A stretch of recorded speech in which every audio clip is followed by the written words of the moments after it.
Hi, I'm Dave Mackey, and I'm going to be showing you some of the tools that you'll use on a common installation of a metal roof, and that we're going to be using throughout this series of installation videos. Here before me you can see a whole wide range of tools. Some of them are common, and you know them. Some of them aren't. I'm going to show you the ones that are a little bit less common. Here we have a 24-inch square. You're going to use this a lot when you're preparing panels for the valley.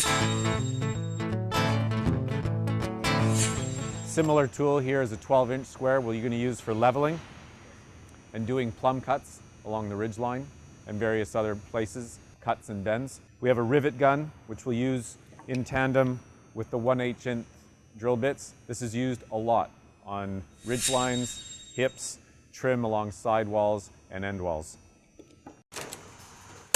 Here we have a very important tool. This is the panel hemming tool by American Building Components. ABC makes this hemming tool for use at the bottom of the panel and at the top. This is how we hem the panel to fit into the offset cleat, as you'll see throughout the installation videos. We also can use it when we do a bread pan fold at the top. Very important. Here we have the most common snips that you're going to use. This is the duckbill snip.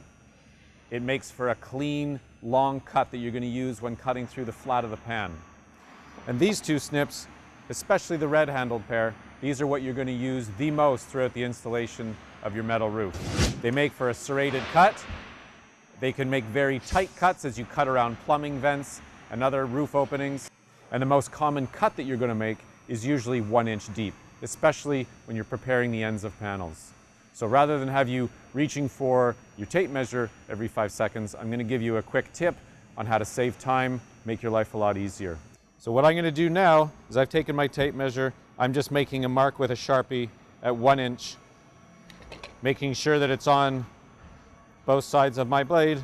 And now, rather than reach for my tape measure every time I want to make a cut, I'm simply cutting to that line. It'll save you a lot of time and energy. The next tool that I'm going to show you is a seaming tool or a bending tool. This is also used when you're preparing the eave trim, you're bending around corners. Anytime you're bending up to 1 inch, you can see here that it's marked every 1/2 inch. This is probably another one of the most common tools that you're going to use throughout the installation. These tools are obviously known to you, your tape measure, Sharpies, pencils. A blade, very important. You're going to be doing a lot of marking, a lot of scoring of the metal throughout the installation, and it's recommended to have a folding locking knife in your belt at all times. So here's a tool called the Turbo Shear by Malco. Malco's done a great job of making a tool that is easy to use.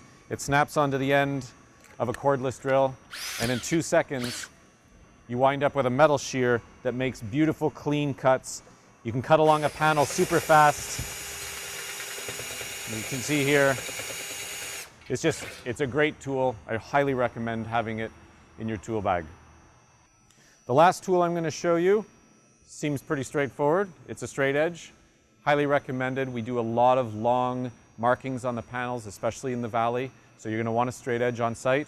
A piece of wood, it's handy, but it's not always square and straight. So I highly recommend having a metal straight edge.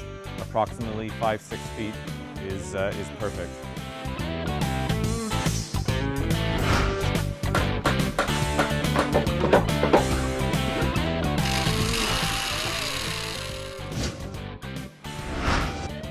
So that's about it for the tools. Cover your eyes, always use a pair of safety goggles or sunglasses or glasses. Hands, protect your hands from metal, it cuts like a razor. Remember to always wear your safety gear, and I'll see you in the next video.